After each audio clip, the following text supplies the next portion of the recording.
Yesu nizere ko mumeze neza cyane, nizere ko muri amahoro aho muba mudukurikiye muri mu bice bitandukanye hirya no hino ku isi. Ni Wisdom TV Rwanda. Amakuru rero imihanda isa niyongeye kunyerera nyuma y'inkuru za Yago, nyuma y'inkuru za Sabe, benshi bibazaga bati hakurikiyeho iki, ariko imihanda yo nijya yiburira habe na gatoya. Imihanda nijya yiburira habe na gatoya kabisa. Rero haje kugaragara chat z'uwitwa Semuhungu ndetse na Lorenzo nguru umunyamakuru kuri RBA nyuma ya match ya Gasogi na Rayon Sport. Ubwo Lorenzo yataka Semuhungu avuga ati ibintu yakoze sibyo, byari bikwiye habe na gato. Ibyo byose byatumye uwitwa Semuhungu aza kuza gusubiza rwose, aramubwira ati genda gake wowe wansabye urukundo ndarukwima. Ariko se wakibaza ngo ibintu byitwa ubutinganyi bikomeje kugenda biba mu basore b'u Rwanda, byo bimeze gute? Byo biraterwa n'iki mwa bavandimwe mwe? Byatangiriye muri Stade Amahoro, ubwo uwitwa Eric Semuhungu yabyinaga rwose kakahava.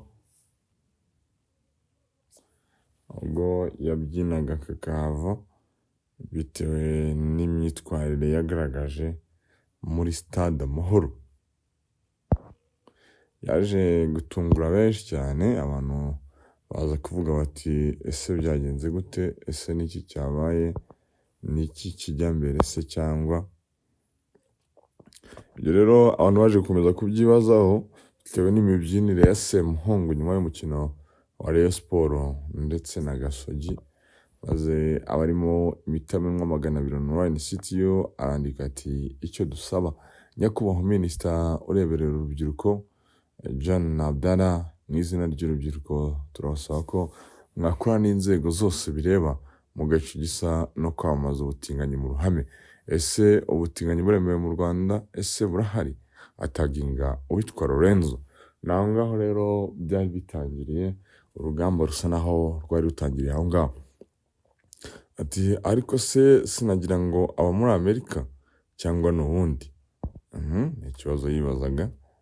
Shadibu bidatinze yaje gupostinga avuga ati ibintu by'ubutinganyi mukomeje kwamamaza biraze kurangira mwese mwabaye bo. None se niki kizima ku muhungu ukora track? Noneho ngo uduhungu tubiri tutazwi mu buhanzi ngo twacanye inyuma. Inkuru irimo ni iyihe uretse gushaka kuyobya urubyiruko? Muraza gushya ibintu si by'iwacu, mwicare musenge. Maze umuriro ukomeza kwaka ku mbuga nkoranyambaga. Bamwe bavuga bati Eric Semuhungu ibintu yakoze si byo, ntibibaho, ni amarorerwa, ni amahano rwose, ntabwo byari bikwiye. Ibyo biraba birarangira, abantu bagenda bashyiraho comment zitandukanye, ariko kandi ibiba byo byari byabaye. Hari ku isabato cyangwa se ku gatandatu, bwaje gucya ku cyumweru, haca undi munsi ku wa mbere. Hagombaga kuba urubuga rw'imikino, bakagaruka ku mikino yaranze weekend. Birumvikana ko rwose bagomba kugaruka ku mukino wahuje Gasogi na Rayon Sport, ari nako kandi bitsa ku wa APR na Pyramide.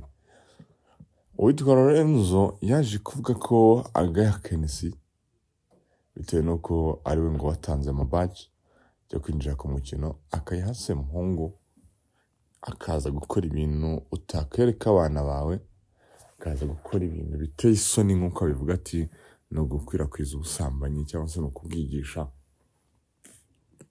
Ni ibintu bitishimiwe n'abarimo perezida wa Gasogi, maze atatura uwitwa Lorenzo avuga ati genda gake wa mwana we w'ingendaho. Lorenzo wavugaga ko bitari bikwiye ko umutinganyi aza muri Stade Amahoro, n'ibintu yahakoreye rwose ari ibitera soni. Ati muri stade yabaje abana batoya, rero ntabwo bikwiye rwose gukora ibyo ngibyo. Ariko se ibyo ni ibitaje gushimisha Eric Semuhungu, utaraje gushimishwa nuko humvwa ko abatinganyi hari aho batakagiye. Maze uwitwa Semuhungu Eric yaje gupostinga iki nyuma yo kubona ko uwitwa Lorenzo akomeje kugenda amupostinga cyangwa se akomeje kugenda asa naho amuharabika. ariko Semungu yagize ati umunyamakuru wo kuri RBA witwa Lorenzo wari kunsebya muri public kubera namwimye urukundo wari waranzengereje unsaba amafaranga mbabarira urekeraho kunsebya kuko nukomeza ndagushyira hanze ibyo uri kwigira ngo bagushime nuko batakuzi injiji gusa murakoze. Ikibuga gisa naho cyicuranuye, ikibuga gisa naho kibirinduye, ikibuga gisa naho bihinduye isura cyangwa se bihinduye ishusho y'ibyarimo kubera aho ngaho. Abantu batangiye gutekereza bati se Lorenzo burya nawe ni umutinganyi. Ibyo ni ibyibazwaga mu mitwe y'abantu, maze bidatinze haje kujya hanze chat z'uwitwa Lorenzo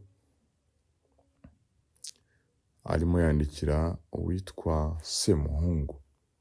Ubona ko ni ibintu yagendaga yandika ayipurayinga kuri story za Semuhungu. Ati se wa mugani uko navuye ku nyama ngo nshaka kunanuka gute wowe uhora urya inyama ariko still ukagumana tayi. Ni Lorenzo wandikiraga Semuhungu. Agira ati hi Chef Alick, Jamaica cooking look very easy. Yatekaga agashyira kuri story ze, awibuka neza witwa Eric Semuhungu akibera Las Vegas ajya akora content zo guteka. Abongera ati chef respect and little money and enjoyment get well soon Eric, may Jesus prevail. Ubona ko yakombezaga kugenda replyinga kuri stories ze koko, nubwo ibyo Eric yamusubizaga bitagaragara cyangwa se sinzi niba bitariho. Guhera ku itariki ya 29 z'ukwa 11 2021 arongera ati kuri 24 z'ukwa 3 2022 ati gukora isupu nziza ya boilo ukoresha iki? Yabazaga Eric. Ubona ko ni chat zaje gutungura abantu. Ariko kandi Eric Semuhungu yari yavuze ko uyu witwa Lorenzo yamusabaga amafaranga. Lorenzo musanga mfura ati ariko se muri pandemic ya 2021 ninjye mutwipu wenyine Semuhungu Eric yakandiye akanyenyeri, noneho yemeye ko bamukandiye iki akanyenyeri. Yari inshuti yanjye ama tutorials za culinary, so yankandiraga akanyenyeri kandi cyane. Pandemic umuntu wese utarakoraga yakeneraga financial support. Inabi akazi. Zitwa no brain ati akanako nagashyi. Abantu mwe ibi ni iki?